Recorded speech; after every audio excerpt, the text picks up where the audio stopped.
السلام علیکم دوستوں، میں ہوں عبداللہ گولڈن۔ اس ٹائم ہم موجود ہیں مدینہ منورہ کے بالکل عقب میں ایک پہاڑ پہ، جہاں سے پورا مدینہ المنورہ آپ کو دیکھ سکتے ہیں۔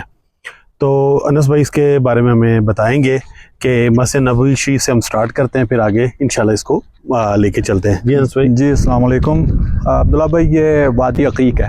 وادی عقیق، وادی عقیق، اور نبی اکرم صلی اللہ علیہ وسلم نے فرمایا وادی العقیق وادی البرکہ، اس کو وادی البرکہ قرار دیا۔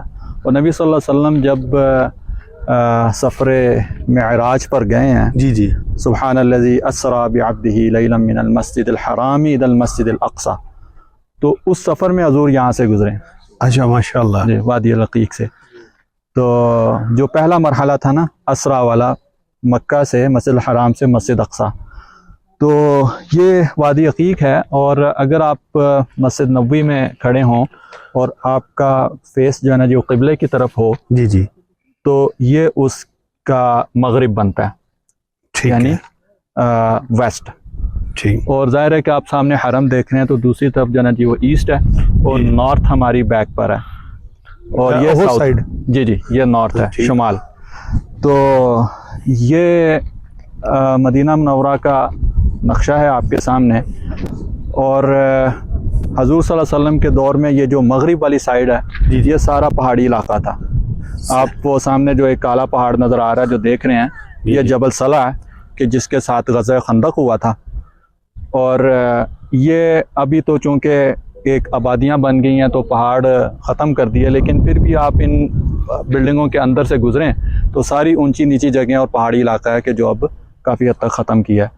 تو یہ سارا ایک پہاڑی علاقہ تھا، اور چونکہ یہ مغرب پہاڑ آگے، اور جو جنوب ہے ساؤتھ، جو ساؤتھ ہے یہ ساؤتھ کی طرف یہود کے قبائل تھے، بنو قینقاع، بنو نذیر، اور پھر اس کے بعد بنو قریظہ جو ہم نے دیکھا۔ بالکل۔ اور ان کے جو پورے علاقے تھے وہ کھجور کے باغات تھے، اور آپ نے وہ منظر دیکھا ہے جی جی، کہ کھجور کے باغ کے اندر سے کوئی بھی اس طرح داخل نہیں ہو سکتا، وہ بالکل گھنے جنگلات تھے۔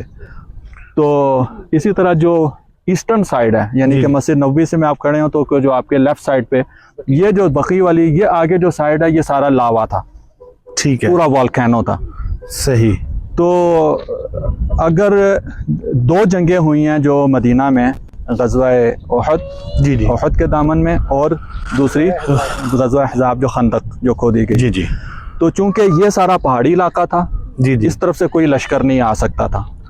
اور جو سامنے کا جو علاقہ تھا جو ساؤتھ، یہ سارے کھجور کے جنگلات تھے، اور جو یہ جنگلات سارے جا کے مل جاتے تھے لاوے کے ساتھ، لاوے کے ساتھ، لاوے کے ساتھ، تو وہ ایک نیچرل ڈیفنس بنا ہوا تھا پورا سٹی کا۔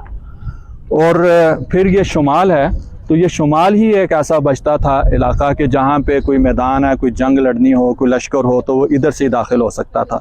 اس طرف قبا کی آبادی تھی، قبا کی آبادی کے اندر سے کچھ راستے تو تھے قافلوں کے، جی جی، لیکن ایک لشکر کے داخل ہونے کا راستہ نہیں تھا، کیونکہ وہاں بھی کھجور کے باغات اور آبادیاں بھی تھیں۔ بالکل ٹھیک۔ تو یہاں آپ جب دیکھیں گے تو پھر نبی صلی اللہ علیہ وسلم نے جو غزوہ خندق کے موقع پر اس جبل صلہ سے لے کر پھر جبل احد تک جو ہے یہ خندق کھودی، اور وہ پہلے یوں شہر کی طرف جاتی تھی، آگے جبل الرایا آتا ہے، آج بھی وہاں پر ایک مسجد موجود ہے، رایا پہاڑ کو عربی میں جھنڈے کو کہتے ہیں۔ تو وہاں ایک پہاڑ ہے کہ جس کے اوپر نبی صلی اللہ علیہ وسلم نے جنگ کا جھنڈا لگایا، حضور نے وہاں 7 دن قیام بھی فرمایا۔ تو جبل رایا کے ساتھ سے پھر وہ جبل احد کی طرف یہ خندق مل جاتی تھی، آج بھی اس کے یہ وہ آثار تو ہیں۔ نہیں ہے درمیان میں جو پہاڑ؟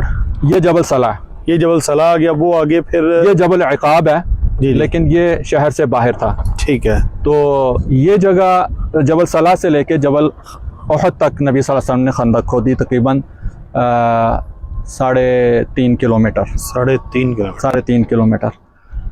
تو مغرب کا وقت ہے، آپ دیکھیں کہ کیا خوبصورت شہر، اور اذانیں بے شک، اور رب کی صدائیں بلند ہو رہی ہیں۔